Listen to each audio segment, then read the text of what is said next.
এত টাকা পয়সা খরচ করে মেম্বার হলাম, মনে হচ্ছে সব টাকা জলে গেল। মেম্বারের বেতন ছাড়া চোখে তো আর কিছুই পড়ছে না, এঁকে করে চলতে থাকলে বউ চললে পথে বসা লাগবে। তাই তো শফিক চেয়ারম্যান কছিল শামসু যদি চেয়ারম্যান হয় তাহলে করলে তুগের পথে বসা লাগবে। কথাটা সেদিন তিতে লাগলেও আজ কিন্তু সেটা সত্যি মনে হচ্ছে। আজ যাচ্ছি শামসু চেয়ারম্যানের কাছে, দেখি কোনো কাজ আনা যায় নাকি। শালা গনি মেম্বার আবার কে শোকাচ্ছে, নিশ্চয়ই কোনো ধান্দা আছে, মতলব না শোনা মন তো ভেতরে যাবার দেওয়া যাবে লাই। কি টেরা কেঙ্কা আছে বারে? আসি তো ভালোই, তা মেম্বার সাহেব চেয়ারম্যানের বাড়ির উপর কৃষক আসছিলাম একটা দরকারে, তা চেয়ারম্যান সাহেব বাড়িতে আছে নাকি? সেটা পরে করছি, আপনার কামটা কি আগে সেটা কন। একজন মেম্বারের কাম চেয়ারম্যানের কাছে থাকতে পারে, সেটা কি সেলাক করা লাগবে? মেম্বার সাহেব কথাবার্তা সাবধানে কন, আমি চেয়ারম্যানের শিষ্য। ছোটবেলা থেকে ওস্তাদ আমাকে লালন পালন করিচ্ছে, আর আপনি চেলা কয়ে কটাক্ষ করিচ্ছেন।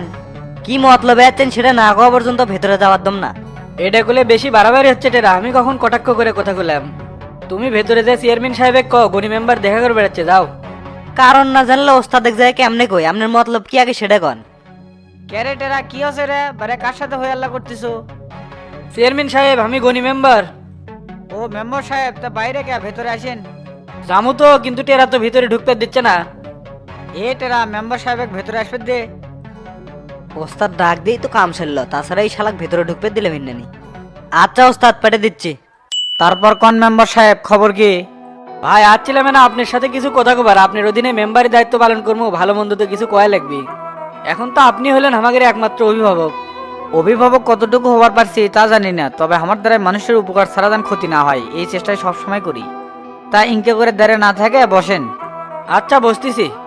আপনি সুদক্ষ পরিকল্পনায় যেভাবে ইউনিয়নের কাজ এগিয়ে যাচ্ছেন, তাতে তো মনে হচ্ছে এবার সেরা চেয়ারম্যান আপনি হচ্ছেন। দেখেন মেম্বার সাহেব, আমার উদ্দেশ্য সেরা চেয়ারম্যান হওয়ার না। আমার উদ্দেশ্য হলো অত্র ইউনিয়নের আর্থ সামাজিক যোগাযোগ ব্যবস্থা ও বেকার সমস্যা আমরা ইউনিয়নকে একটা ডিজিটাল ইউনিয়ন হিসেবে গড়ে তুলবার চাই।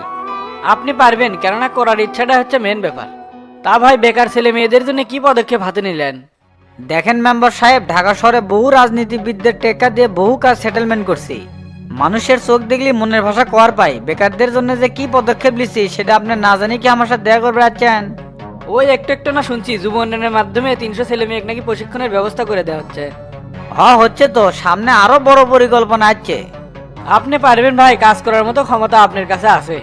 তা আপনার কাছে যে জন্য আসছিলাম, আমার ওয়ার্ডে 7 জন বেকার ছেলে মেয়ের তালিকা আছে। তাই এই 7 জনের কাছ থেকে কত করে লেছেন?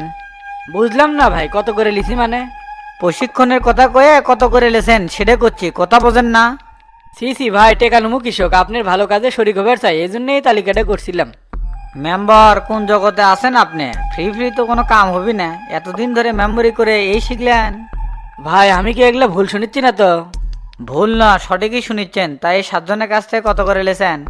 ও ভাই দিলে কোয়ের পারি, আপনি যে টাকা দিয়ে ক্যান্ডিডেট লিখছেন এটা যদি জানলাম নি তাহলে আরো ক্যান্ডিডেট ধরলাম নি। তবে 7 জনের কাছ থেকে 5 করে লিছি, আমার কাছে আরো ক্যান্ডিডেট আছে তারা 10-15 করে দিবার চাই। তাই নাকি? হ ভাই, আপনার গ্রিন সিগন্যাল পেলে বহুত টাকা ইনকাম করা দেবি। এই শালা ওটাকে সভা থেকে। মানে কি করছেন বুঝলাম না তো? এই তুই কুটপের কষি দাঁড়িয়ে থাকে কথা ক। কি ব্যাপার, কিছুই তো বুঝলাম না, হঠাৎ বদলে গেলেন কৃষক? এই শালা আমাকে তুই শফিক চেয়ারম্যান মনে করছু? নিরো বেকার সরবেলের কাছ থেকে তুই টেকা লিছু কৃষক? এ মান্দার পো চুপ করে আসু কে, কথা ক। না মানে ভাই, আমি তো টাকা লিবার চাই না, এসে না বেড়াই জোর করে টাকা দিয়ে আপনার কাছে আমাকে পাঠাছে। এ গনি, শামসুর সাথে আয়নাবাজি করে লাভ নাই। তুই 80 লাখ আমাকে তেল মারে কথা করছু, তখনই আমি বুঝছি তোর কোনো মতলব আছে। ভাই কি করবো কন, বহুত টাকা খরচ করে মেম্বার হচ্ছি, তাই যদি কিছু ইনকাম না করে ভাই তাহলে কি হবি? তুই বহুত টাকা খরচ করে মেম্বার হবার কেরা করছিল? ভোটের মধ্যে লাখ লাখ টাকা খরচ করে এখন গরিবের হক মারার পায়তারা করিচ্ছু। কান খুলে একটা কথা শুনে রাখ, আমি শামসু থাকতে এটা কোনোদিনও সম্ভব হবির লয়। দেখেন চেয়ারম্যান সাহেব, আমি নিষ্ঠার সাথে মেম্বারের দায়িত্ব পালন করতেছি। এখন পর্যন্ত আমি কোনো 2 নম্বরই কাজের সাথে জোড়াই নেই। আপনি যখন করছেন তাহলে সব টাকা আমি ঘুরে দেবো। অবশ্যই সব টাকা ফেরত দেওয়া লাগবে। আর ওই 7 জনে কয়ে দিবেন আমার টিমের কাছে যান আবেদন ফর্ম পূরণ করে। শোনেন মেম্বার সাহেব, যারা এই সুবিধা পাওয়ার যোগ্য যাচাই বাছাইয়ের মাধ্যমে তারাই শুধু সুবিধা পাবি।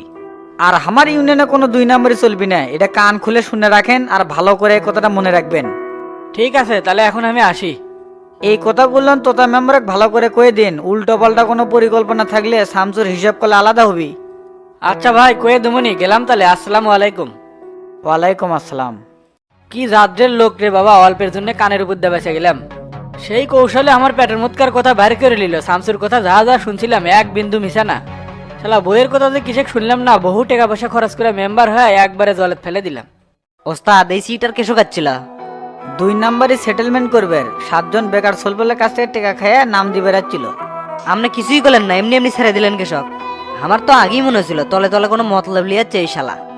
এই শালার ওপর নজর থুবুরে টেরা ইউনিয়নের কিছু দুর্নীতিবাজ টাউট মেম্বার আছে, এর সাইজ না করলে যতই উন্নয়ন করি না কেসব ফল পাওয়া যাবে লয়। এলেলি আপনি একদিন মিটিং দেন না কৃষক, তাহলেই তো হয়। তাহলে তুই একটা কাম করে ইউনিয়নের সকল মেম্বারদের সাথে কথা কয়, ইউনিয়ন বোর্ডে কাল মিটিং আছে, শলিক জানে দে। তাহলে কাল সকাল 10টার মধ্যে সগলি কি ইউনিয়ন বোর্ডে উপস্থিত হবার করছি। ঠিক আছে, কয়ে দি। আচ্ছা কমনি, তা এখন কি টেবিলে খাবার দমো ওস্তাদ? দে। ওস্তাদ কালামানিক ভাই ফোন দিছে। ফোনটা রিসিভ করে হেডফোনটা দে। ঠিক আছে ওস্তাদ। হ্যালো মানিক। ওস্তাদ আসসালামু আলাইকুম, কেঙ্কা আছেন? ওয়ালাইকুম আসসালাম, ভালো আছি। কি রে তোর যে আজকাল কোনো খবরই পাচ্ছি না। ওস্তাদ আপনার দোয়া আমি তো ব্যস্ত থাকি, তা ওইদিকে কি অবস্থা? টেরা সবকিছু সামলাচ্ছে তো? সামলাচ্ছে কোনো রকম, তবে তোর মতন দক্ষ কেউ হওয়ার পাবি না। এখনো মাথা গরম করে মানুষকে মারে নাকি? না এখন থামছে, টেরাই তো এখন সবকিছু আমার সামলাচ্ছে। ওস্তাদ রূপা ভাবির কি খবর? আর খবর রে কালামানিক, রূপার মাও তো সেই ঢং ধরে আছে, আমার সাথে বলে বিয়ে দিবি লয়। ওস্তাদ আপনি চিন্তা করেন না তো, আর কয়েকটা দিন আমি দেশত আসি আগে। রূপার মায়ের কেঙ্কা করে রাজি করান লাগে সেটা আমি দেখিচ্ছি। তুই আগে আসেক, তারপর দেখা যাবি নি। তা তোর আসতে আর কতদিন লাগবে? পার্টিদের সাথে কথা প্রায় চূড়ান্ত, 2-3 দিনের মধ্যে ডিলটা সাইন করে নিয়েই আমি দেশত আসছি। ও আচ্ছা, দুবাইয়ে তোর কোনো সমস্যা হচ্ছে না তো আবার? না ওস্তাদ, এটি ভালোই আছি। আমাদের এজেন্ট ফারুক ভাই ভালোই খেয়াল রেখেছে আমার। ঠিক আছে, ফারুক সব কাম বুঝে দে, তুই তাড়াতাড়ি দেশে চলে আয়। আচ্ছা ওস্তাদ, কতদিন হলো দেশত নাই, আপনার জন্য মনটা খালি আনচান করে। এবারের মেলাটাও মিস করলাম। তুই দেশে আয়, দরকার হয় গ্রামে আবার মেলা বসামো।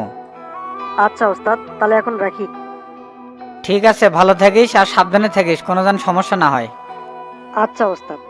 তা ওস্তাদ মানিক ভাই কি দেশত আসবে? এখনো কাম শেষ হয়নি, কাজ কাম কমপ্লিট হোক তারপরে আসবি। তাহলে তো ভালোই হলো, মানিক ভাই আসলে আমার না চাপ কমবি। তা তো হলোই নি, তে তাড়াতাড়ি খাবার রেডি কর, ডিসি অফিসে মিটিং আছে, আবার যাওয়া লাগবি। টেবিলে খাবার রেডি করেছি, শর্ট করে চলে আসেন। আচ্ছা যা, আমি আসতেছি।